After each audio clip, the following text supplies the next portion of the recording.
주시는 하나님의 말씀입니다. 디모데전서 6장 11절에서 12절 말씀입니다. 다 함께 읽겠습니다. 오직 너 하나님의 사람아, 이것들을 피하고 의와 경건과 믿음과 사랑과 인내와 온유를 따르며 믿음의 선한 싸움을 싸우라. 영생을 취하라. 이를 위하여 내가 부르심을 받았고 많은 증인 앞에서 선한 증인을 하였도다. 아멘. 믿음의 선한 싸움을 싸우라 라는 제목으로 김창성 목사님 나오셔서 말씀 전해주실 때 큰 은혜 시간 되시기 바랍니다.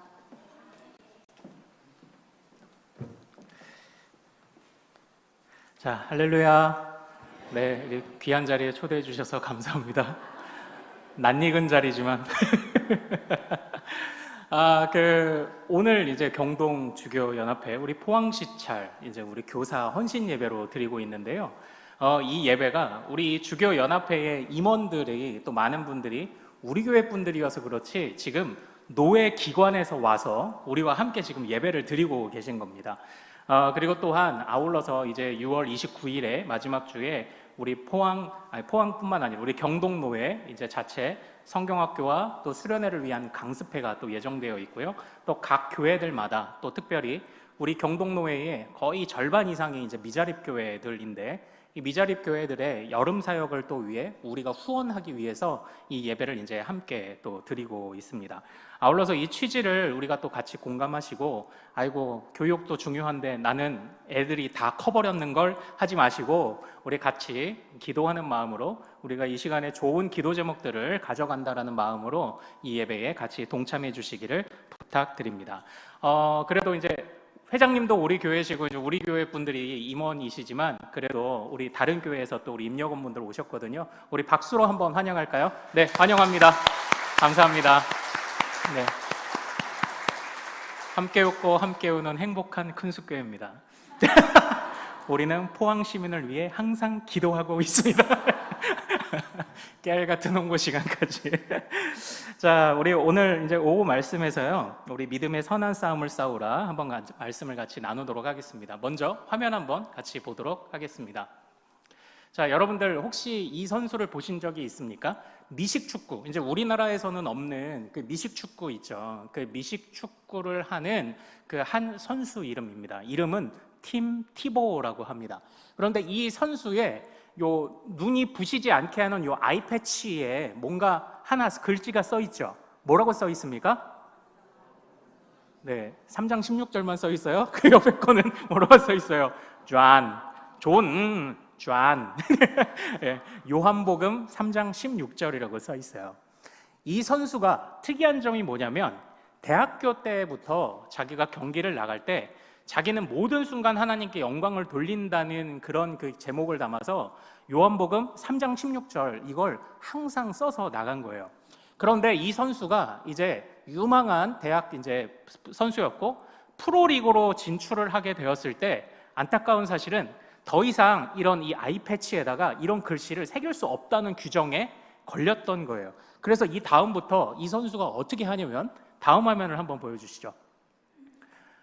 자, 바로 경기마다 저렇게 무릎을 꿇고 기도를 드리고 또는 득점에 성공했을 때마다 무릎을 꿇고 기도하는 모습이 항상 이렇게 이 선수에게서 비춰졌던 겁니다. 그래서 이 선수의 이런 모습이 이슈가 돼서 이 선수의 이름이 팀 티보우예요. 티보우.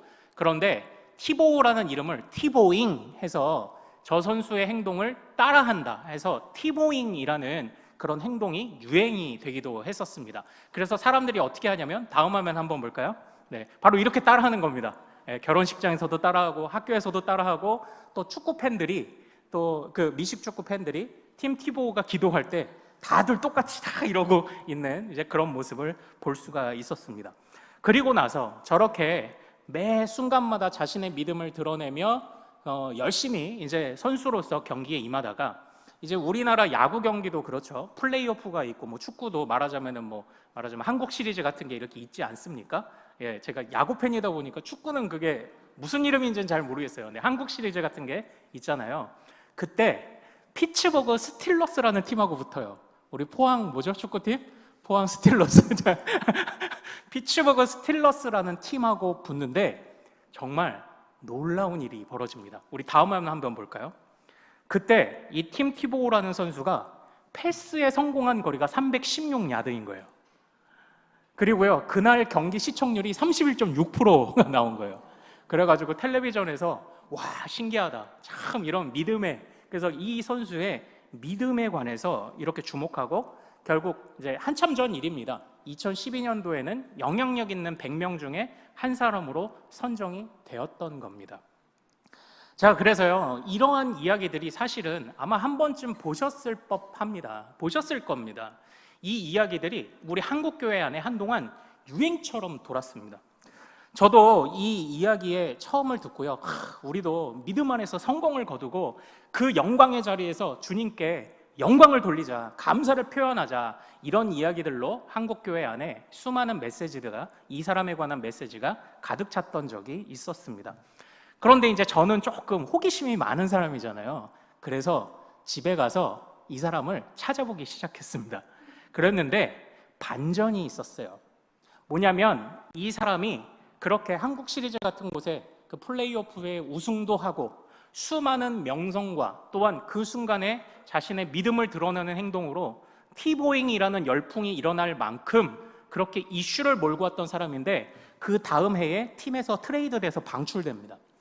그리고 나서 내리 3년간 3개의 팀을 별 볼 일 없는 선수로 전전하다가 그러다가 선수 생명이 끝나요. 사랑하는 여러분, 기자들은요, 이 선수의 추락을 조롱하듯이 앞다투어서 신문에 내보냈습니다. 성공의 순간에 하나님을 찬양하던 그는 이제는 더 이상의 하나님의 영광의 도구가 되지 못한다는 사람들의 조롱에 그는 참 비참한 그런 시간들을 보낼 수밖에 없었습니다. 그래서 그는 더 이상 이제 미식축구 선수를 하지 못하고요, 그는 오래전부터 꿈꿔왔던 야구 선수, 그러나 메이저리그에 못 갑니다. 마이너리그, 메이저리그, 머리로 따지면 2군 경기에 이제 나가는 그런 그 일들을 또 겪게 됩니다. 참 많은 생각을 하게 만들었던 그런 이야기였습니다. 참으로 가장 영광의 순간에 하나님께 영광을 돌리던 한 선수의 추락을 우리는 어떻게 볼 것인가? 이 선수가 하나님 앞에서 정말 뭐 MVP도 타고 상도 타고 어마어마한 돈을 벌면서 기도하는 장면을 대서특필하던 사람들이 조롱 섞인 모습으로 이제 더 이상 하나님께 영광을 돌리지 않는 이런 문화들이, 또 이런 모습들이 일어나는 순간에 저는 참 많은 생각이 들더라고요. 그런데 놀라운 건 집요하게 찾다 보니까 이 팀 티보우라는 선수의 그 다음 인터뷰가 하나 떠오른 게 있었습니다. 그 다음 인터뷰에서 이 팀 티보우 선수는 이렇게 말을 합니다. 누구든지 그런 일을 겪고 나면 정말 기댈 곳이 없어집니다. 그러나 그때가 바로 나는 누구이며 그리스도와의 관계에서 나는 누구인가를 깨닫는 가장 중요한 시간입니다라고 이렇게 이야기를 한 거예요. 그래서 이 선수가 이후에 이제 쉐이큰이라는 게 뜻, 아마 그 뭐 흔들렸다, 흔들림, 어떤 이런 뜻이라고 해야 되는지, 아니면 뭐 내가 이제 기존에 갖고 있던 생각을 흔들었다고 표현을 해야 될지 모르겠습니다만, 쉐이큰이라는 책을 써서 나와 같은 처지와 상황에 있는 사람에게 그럼에도 불구하고 너는 하나님 앞에서 소중하다는 것을 전하고 싶었습니다라는 메시지로 책을 써내게 되는 거예요. 이 팀 티보우가 인터뷰에서 계속 고백합니다. 내가 섬기는 분이 위대하신 하나님이며 나를 향한 계획과 목적이 있다는 걸 믿으면 자신감을 갖게 되고 어떤 상황에서도 소명을 따를 수 있게 됩니다. 바로 이렇게 고백을 한 거예요. 저는 이 팀 티보우라는 선수의 이야기를 사실은요, 한 어린이들 수련회 집회에서 이 선수에 관한 이야기를 들었습니다. 그런데 그때에 이 팀 티보우 선수를 말씀하신 목사님은요, 이 선수의 성공 장면까지만 설교를 하셨어요. 저는 그 얘기를 듣고, 그 설교를 듣고 너무 마음이 아팠습니다. 왜냐하면 그 자리에 제 아이도 있었기 때문이에요. 제 아이가 도대체 무엇을 배웠을까?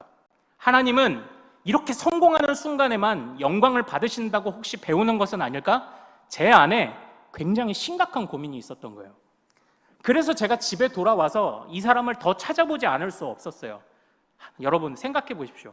성공하는 순간에만 우리는 하나님께 영광을 돌릴 수 있나요? 그 순간만 우리는 하나님의 도구인 겁니까? 저는 근본적으로 여러분 이런 어린이가 되십시오. 여러분들 나중에 잘 돼서 그 순간에 하나님께 영광을 돌리는 그런 어린이가 되십시오라고 말하는 바로 그러한 말들 속에서 이게 교육의 목표인가? 이게 교회 교육의 목표인 것인가? 라는 회의감이 들었습니다. 도대체 우리는 어디로 가고 있는 걸까요? 교회 교육의 목표는 무엇이어야 할까요?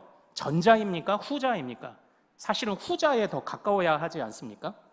주목받지 못해도 기쁘게 살 수 있는 법을, 주 안에서 기쁘게 살 수 있는 법을 가르쳐줘야 하고, 무슨 일이 있어도 하나님을 사랑하고 의지할 아이들로 양육하는 게 오히려 교회 교육의 더 분명한 목표가 되어야 하지 않습니까? 그런데 거기까지만 말씀하신, 성공까지만 말씀하신 목사님이요, 너무 야속하더라고요. 그래서 제가 이제 와서 우리 아이한테 이제 이 이야기를 또 이제 애프터로 들려주는 거예요. 왜냐? 저는 호기심 많고 지겨운 아빠니까, 지배원 아빠니까. 그리고 제가 섬기던 교회에 가서요, 교사 그 대학에서, 그리고 어느 또 우리 직분자들 모여서 예배 드릴 때 제가 이 얘기 다 했습니다. 여러분들, 이런 이야기 우리 자녀들이 듣고 왔는데 여기까지만 알면 우리는 아이들을 망치는 겁니다. 실패해도 이 세상은요, 실패가 있을 수밖에 없어요. 이 세상은 우리 마음대로 안 돼요. 이 팀 튜보 선수도 그렇게 이야기를 합니다. 그러나 그럼에도 불구하고 한결같이 주님을 의지할 아이들로 만들어야 하지 않아요? 성공할 때만 주님을 찾다가 추락했을 때 하나님을 버릴 아이들을 만들어야 됩니까? 우리는 교회 교육에 어떤 목표를 가지고 지금 사역을 하고 있는 거죠? 그래서 오늘 우리는 우리에게 주고 있는 이 디모데전서, 사도 바울이 자신의 양아들과 같이 여겼던 이 디모데에게 주는 이 말씀의 권면을 우리가 살펴보아야 합니다. 이것이 오늘날 또 우리들에게, 또 우리 자녀들에게 교훈이 되기를 소망합니다. 오늘 우리 사도 바울이 디모데에게 주고 있는 이 말씀, 사실 이제 디모데는요 지금 에베소에서 사역을 하고 있습니다. 그래서 이것은 에베소에서 말하자면 목사로 사역하고 있는 디모데에게 그의 목회를 도와줄 요량으로 기록한 목회서신이라고 이제 하죠. 그런데 그때에 이 디모데도 동일한 고민이 사실 있었습니다. 교회 안에서요 어려움을 참 많이 겪었어요. 근데 어떤 어려움이냐? 그게 우리가 살펴볼 첫 번째와 좀 연관이 됩니다. 자, 우선 우리 3절 말씀을 디모데전서 6장 3절 말씀으로 가서, 죄송합니다. 11절입니다. 네네, 11절입니다. 3절은 좀 이따 볼게요. 11절 말씀 다시 한번 같이 읽어보겠습니다. 자, 시작. 오직 너 하나님의 사람아, 이것들을 피하고 의와 경건과 믿음과 사랑과 인내와 온유를 따르며, 이렇게 되어 있습니다. 여기서 우리가 사실 중간까지만 보죠. 오직 너 하나님의 사람아, 이것들을 피하고, 이렇게 되어 있어요. 사도 바울은 우리 디모데가 온전히 목회하고 온전히 교회를 이끌어가기를 바라는 마음에서 첫 번째 피하라라는 권면을 줍니다. 그런데 무엇을 피하라고 합니까? 이것들을 피하라라고 해요. 이것이 뭐예요? 이것. 모든 답은 다 문맥에 있습니다. 자, 이제 우리 3절로 가서 6장 3절 읽어보겠습니다. 자, 시작. 누구든지 다른 교훈을 하며 바른 말 곧 우리 주 예수 그리스도의 말씀과 경건에 관한 교훈을 따르지 아니하면, 이겁니다. 그러니까 무엇을 피하라고 한 겁니까? 다른 교훈을 피하라. 주님을 따르게 만드는 것이 아니라 오히려 주님을 멀리하게 만드는 다른 교훈을 피하라라고 이야기를 하는 거예요. 이게 사실 그 당시에 디모데가 고민하던 부분이에요. 디모데도 그렇고요. 우리가 이제 오전에 살펴봤던 로마서든지 아니면 뭐 갈라디아든지 많은 교회들 안에 다른 복음을 가지고 오는, 전혀 다른 복음이 아니에요. 비슷한 듯한데 교묘한 겁니다. 우리는 그 헬림 달림이라는 이야기를 잘 알고 있습니다. 떡 하나 주면 안 잡아 먹는다 했다가 결국은 엄마에게 사기쳐서 엄마까지 잡아먹었던 늑대 이야기를 알고 있죠. 이 늑대가 아이까지 잡아먹을 요량으로 엄마 옷을 빼서 입고 그 집에 옵니다. 그리고 이렇게 말합니다. 얘들아, 엄마 왔다. 그랬더니 엄마가 말하죠. 목소리가 그런데 왜 칼칼하세요? 감기에 걸려서 그래. 이렇게 얘기를 한 거죠. 이 아이들이 또 이제 지혜로워요. 그러면 엄마 손이 맞는지 한번 손을 넣어봐 주세요 했더니 이렇게 손을 딱 넣었어요. 일단 어떻게 됐나요, 아이들이? 엄마 왜 그런데 이렇게 털이 많아요? 그랬더니 엄마가 뭐라고 했나요?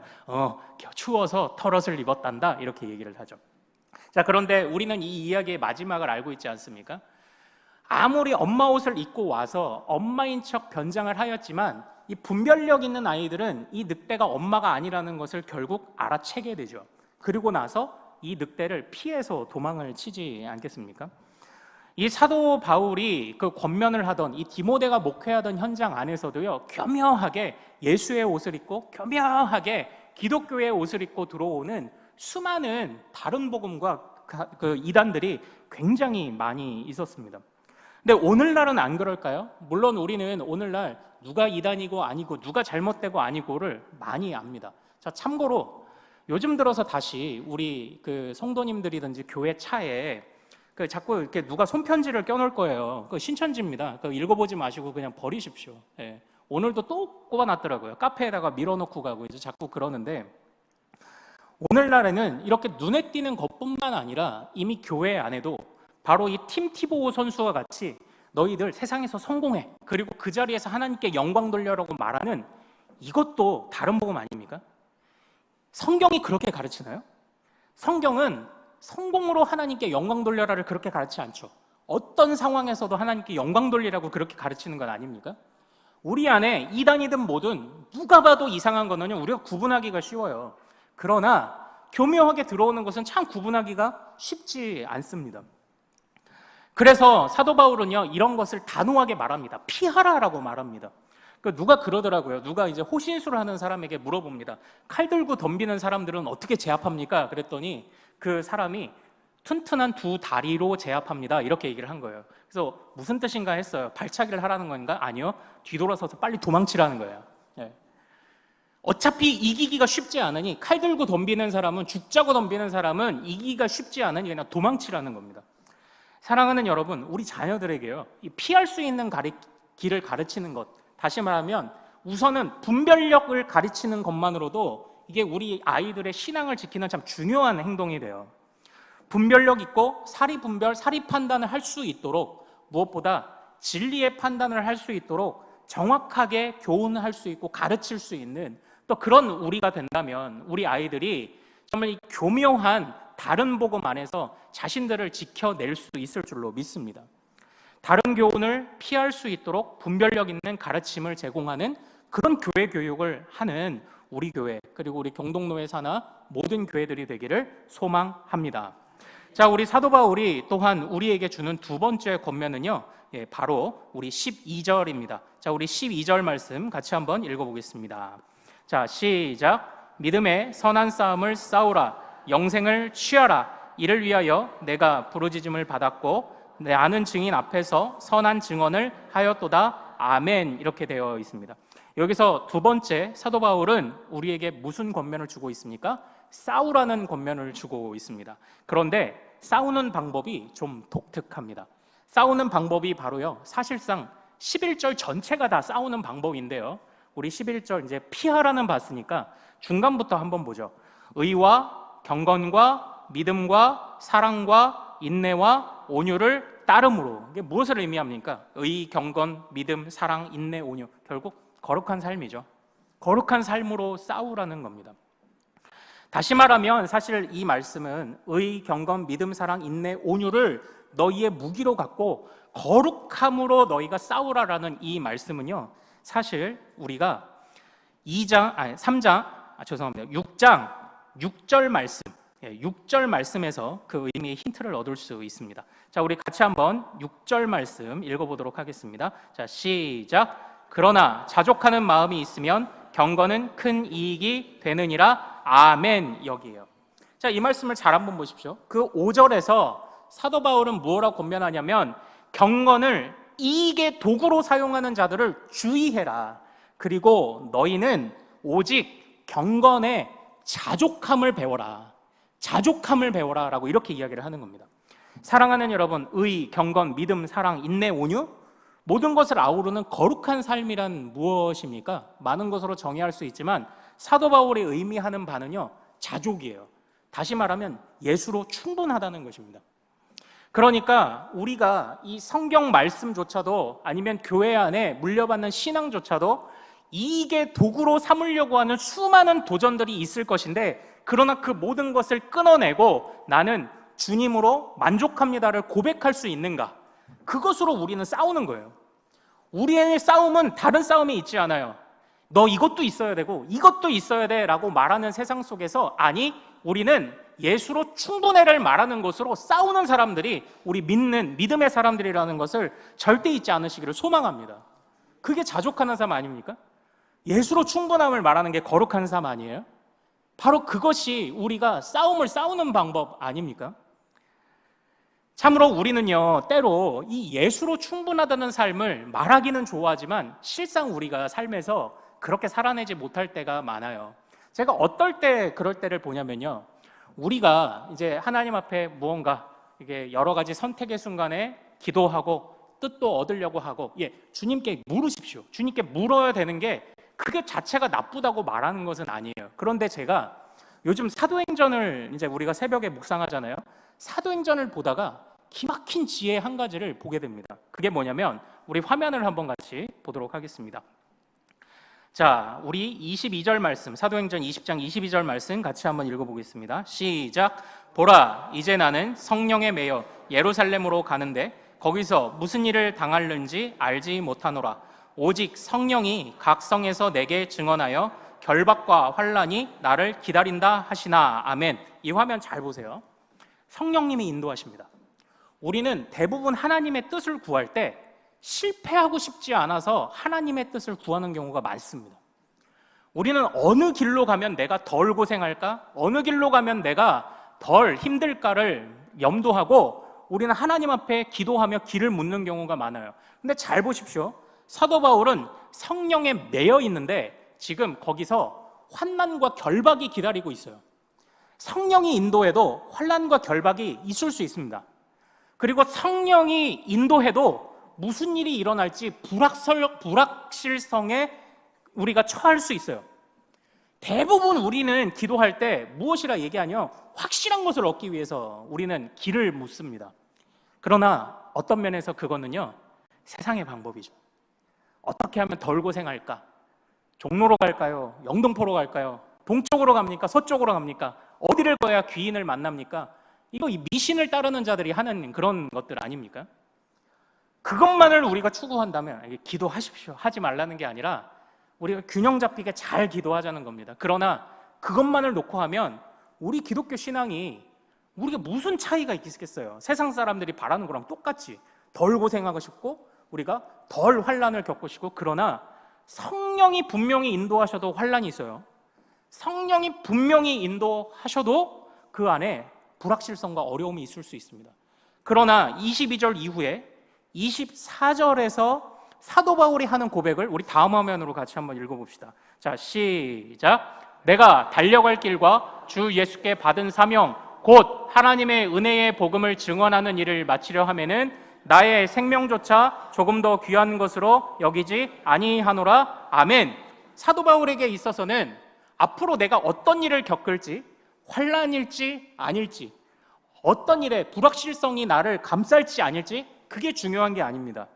그냥 그에게 있어서는 하나님이 나와 동행하시기에 나의 달려갈 길을 그냥 가리라 해요. 우리가 우리 자녀들을 어떻게 키우고 싶어 하는 거죠? 실패하지 않는 아이로 키우려고 하는 것입니까? 아니죠. 우리는 무슨 일이 있어도 주님과 동행하면 족합니다. 주님과 동행하면 풍부합니다. 주님과 동행하면 충분합니다를 고백하는 그런 아이들로 우리가 양육하기 위해 이 교회 교육을 해야 하지 않겠습니까? 그래서 사도 바울도 디모데전서 6장 14절에서 이렇게 권면합니다. 디모데를 향한 권면 6장 14절 성경을 보고 읽어봅시다. 시작. 우리 주 예수 그리스도께서 나타나실 때까지 흠도 없고 책망받을 것도 없이 이 명령을 지키라. 그러니까 사도 바울이 지금 디모데에게 말하는 바가 무엇입니까? 낙심하지 말고 하던 거나 계속해 이렇게 얘기하는 거예요. 그냥 하던 거 쭉 해. 내 외조모와 내 어머니에게서 배운 그 믿음 붙잡고 그냥 하던 것 담대하게 쭉 해. 고난에 흔들리지 말고 불확실성에 흔들리지 말고 그럴 수 있어. 그러나 하나님이 너와 함께하고 있음을 생각하며 너 하나님의 사람아 믿음의 선한 싸움을 싸워라. 지금 이 말씀을 디모데에게 권면하고 있는 것 아닙니까? 사랑하는 여러분, 이것이 우리 자녀들이 성장해가는 모습이기를 소망합니다. 우리가 이렇게 교훈하기를 원해요. 자, 그런데 어떻게 우리가 이제 이런 교훈을 이렇게 아이들에게 이런 교육을 할 수가 있겠습니까? 우리 다음 화면 한번 볼까요? 자, 제가 요즘에 그 옛날 사진 보는 재미에 빠졌다고 그랬잖아요. 저희 첫째 아이가 2살 때 찍은 베란다에서 찍은 사진이에요. 이제 이 녀석이 걷기 시작하면서부터 이제 베란다에 나갈 때 엄마 아빠 신발을 신고 싶어 하는 거예요. 그래가지고 조그만 신발을 하나 사줬어요. 110인가 이제 사이즈 그런 걸 하나 사준 거예요.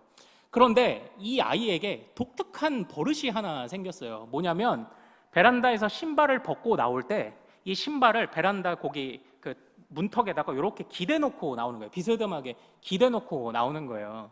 왜 그럴까요? 제가 신발이 젖으면 그렇게 항상 기대놓고 나오거든요. 근데 이제 그걸 보고 2살짜리가 저걸 배운 겁니다. 그래서 예전에 그 기대놓은 사진을 찍은 것도 있는 것 같은데 제가 그건 못 찾고 이제 저걸 찾은 거예요. 근데 저는 이제 언제부터 제가 이제 그 신발이 물에 젖으면 그러니까 우리 남편들 주의하십시오. 신발 물에 젖었는데 그냥 나왔는데 아내나 우리 아이들이 양말 신고 갔다가 딱 젖었다 그러면 짜증낼 거예요. 사랑받는 남편이 되는 길이 멀리 있지 않다니까요. 젖으면 어떻게 세워놓고 나와라. 그런데 제가 언제부터 그랬을까요? 우리 아버지가 그래요.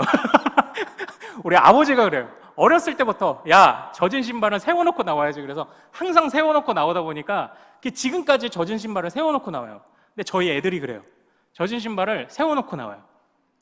사랑하는 여러분, 사실 결국은요, 우리가 먼저 분별할 수 있는 아이들, 선한 싸움, 경건과 자족과 거룩으로 선한 싸움을 싸울 수 있는 아이들, 무슨 일이 있어도 하나님께 영광 돌릴 수 있는 아이들로 양육하기 위해 제일 중요한 게 무엇일까요?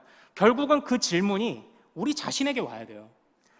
너 자신은 하나님께서 우리에게 분별의 말씀을 주실 때 피할 수 있느냐?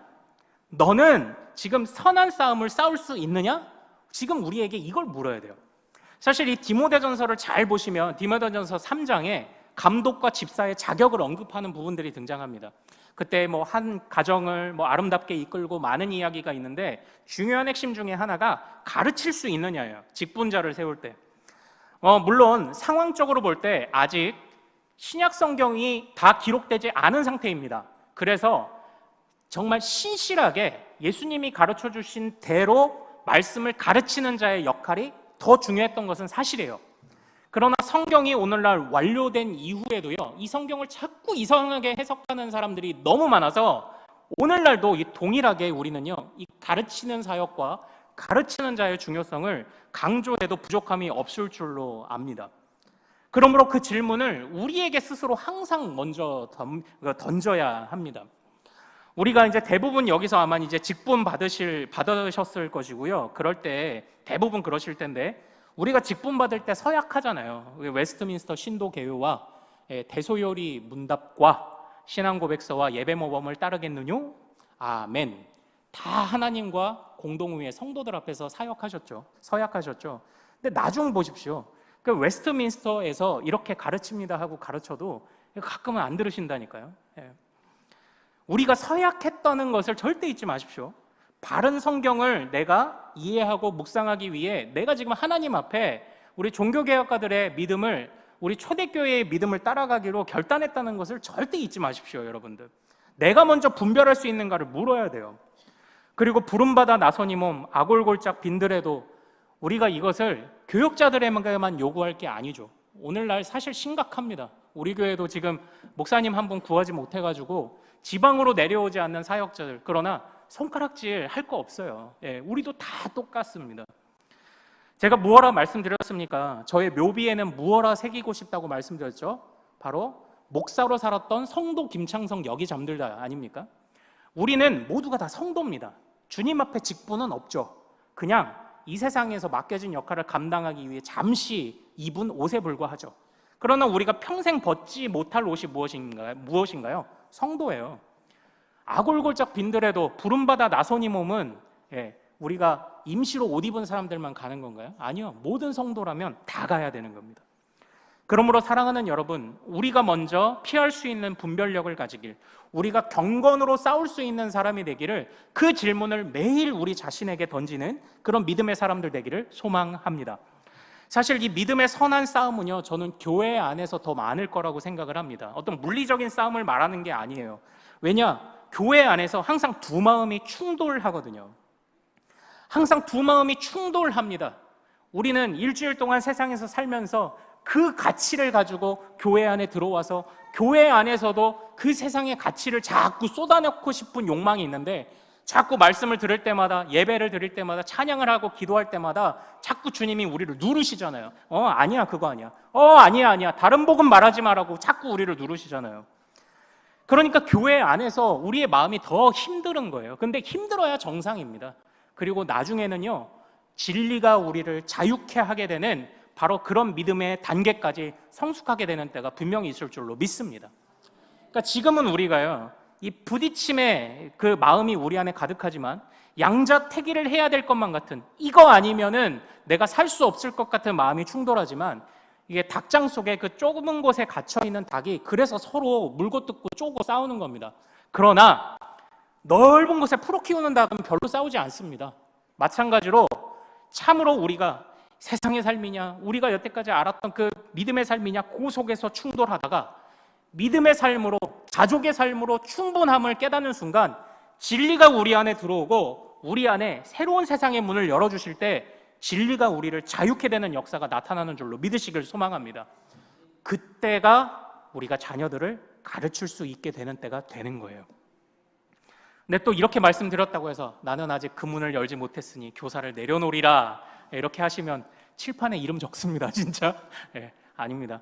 작은 것을 깨닫고 가르쳐보고, 또 작은 것을 깨닫고 가르쳐보고, 같이 한번 기도하면서 부딪혀도 보고 깨져도 보고, 그 속에서 함께 성장해 나가는 것이죠. 사랑하는 성도 여러분, 지금 우리 경동노회뿐만 아니라 많은 노회들의 주교연합회 사역에 빨간불이 켜졌습니다. 주교연합회 사역에 힘을 못 받고 있습니다. 왜 그런지 아십니까? 주일학교가 사라지고 있기 때문이에요.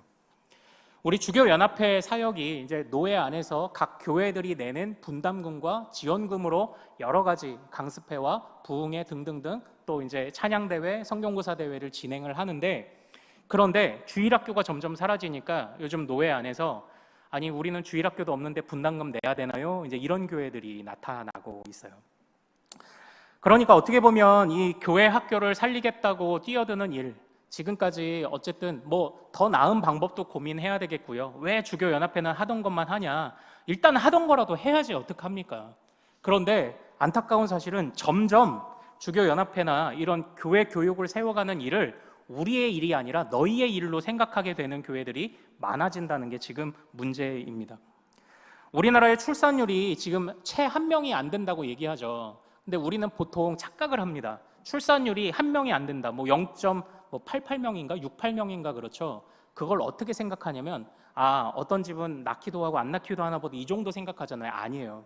우리나라 인구를 보존하려면 2명이 결혼했으면 최소 2명을 낳아줘야 이게 인구를 유지하는 길이에요. 그런데 2명도 아니고 1명에서도 절반밖에 안 되는 거예요. 그러면 우리나라가 인구가 줄어드는 속도가요, 가속도가 붙는 겁니다. 그런데 지금 영적인 출산율이 줄어드는 일이 지금 일어나고 있어요. 안타깝지만 우리 교회 안에 올해 유아 세례는 없을 예정입니다. 우리 교회 안에도 유아 세례 없을 예정이에요. 우리 교회도 10년, 20년 뒤를 장담할 수 없는 그런 상황에 놓여 있습니다. 그러므로 우리가 이 주교연합회 그리고 이 교회 교육의 사역을 위해서 우리는 주일학교도 없는데 분담금 내야 돼요. 그게 절대 자랑이 돼서 안 됩니다. 부끄러워해야죠. 그리고 오히려 있는 교회라도 잘 될 수 있도록 함께 협력하며 마음을 모아가야 되는데 우리의 일이 아니라니까요. 너희의 일이 돼버렸다니까요. 이런 상황 속에 그래도 고군분투하는 우리 각 지교회, 특별히 우리 또 큰숲교회의 또 모든 선생님들, 또 각 지교회의 모든 선생님과 또 교육부서들, 그리고 우리 주교연합회 사역을 위해 많은 기도를 부탁드립니다. 그리고 또 많은 후원을 부탁드려요. 이 포항 땅은요, 젊은이들이 남아있을 수 없는 그런 그 지역이라는 생각이 자꾸 듭니다. 지금 울산이 무너지고 있고요, 부산이 무너지고 있습니다. 젊은이들이 남아날 수 없으니까 그래서 출산율이 늘지 않는 거예요. 그런데 그럼에도 불구하고 우리 포항은요, 그래, 우리 젊은이들이 또는 우리 젊은 청년들, 어린 학생들이 언젠가는 다 떠날 지역이 포항이라 하더라도요, 그래도 그것이 현실이라면 우리는 있는 아이들, 이 아이들을 잘 양육해서 파송한다는 사명을 가지면 좋을 것 같아요. 그래, 이 아이들이 우리와 함께 10년, 20년 같이 없을 수도 있지만, 그러나 이 아이들이 있는 동안에 잘 가르쳐서 분별할 수 있고 자족할 수 있고 믿음의 선한 싸움을 싸울 수 있도록 잘 가르쳐서 우리가 파송하자. 그래서 파송해서 그곳에서 요셉처럼 그곳을 빛나게 만드는 아이들로 우리가 좀 한번 성장시켜보자. 이 역할만 감당한다면 행여라도 우리 안에 점점 이 포항 땅 안에 주일학교가 줄어들고 인구가 줄어들어 우리가 언젠가 사라질지는 몰라도 그래도 하나님이 우리 교회를 정말 헛되었다, 우리 교회가 쓸데없다 말씀하시지는 않을 줄로 압니다. 그러므로 끝까지 우리가 이 교회 교육에 정말 우리 자녀들을 기도하며 믿음의 선한 싸움을 싸울 수 있는 아이들로 양육하는 데에 우리가 같이 머리를 맞대고 마음을 맞대고 함께 기도하고 또 함께 고민하는 또 우리 경동주교연합회 산하 모든 지교회, 그리고 또한 우리 큰숲교회 되기를 소망합니다.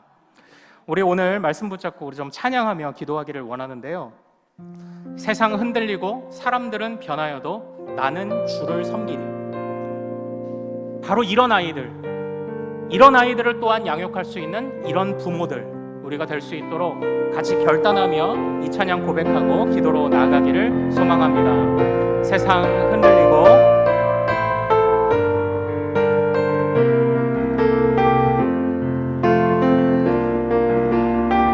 세상 흔들리고 사람들은 변하여도 나는 주를 섬기리.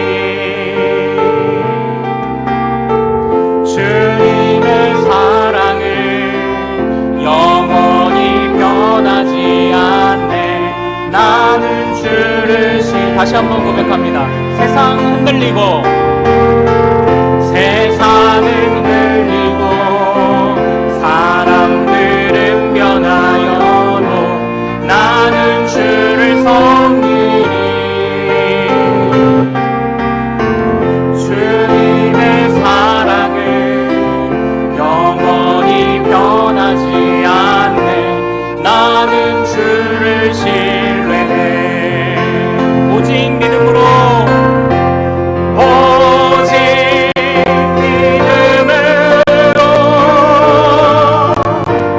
믿음으로 내가 살리라. 오직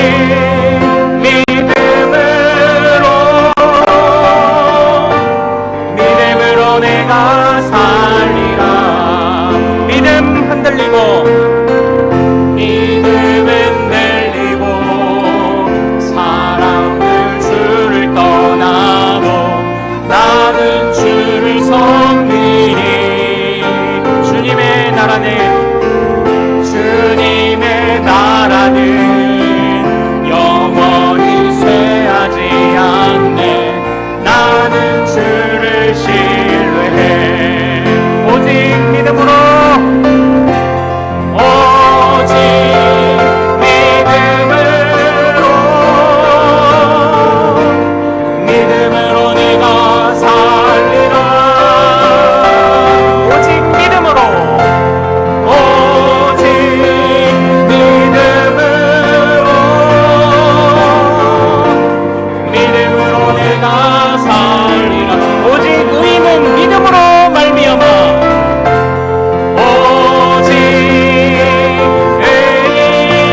우리가 고백했던 이 찬양의 가사들이 또한 우리의 기도의 제목이요 또한 우리의 간구가 되기를 소망하며 같이 이 시간 기도하기를 원합니다.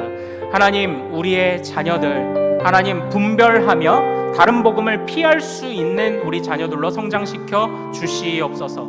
아버지 하나님, 우리 자녀들 자족하며 믿음의 선한 싸움을 싸우며 예수로 충분함을 고백하며 무슨 일이 있어도 언제 어디서나 어떠한 상황에서도 하나님께 영광 돌릴 수 있는 아이들로 성장시켜 주시옵소서.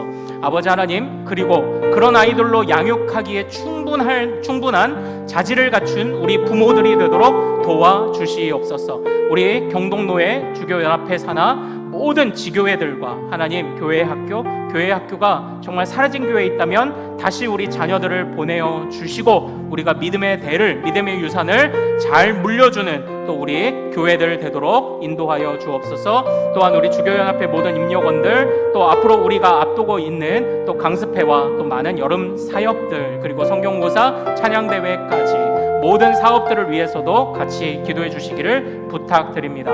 자, 우리 주여 한번 크게 부르고 교회 교육의 발전을 위해 함께 같이 기도하겠습니다. 주여!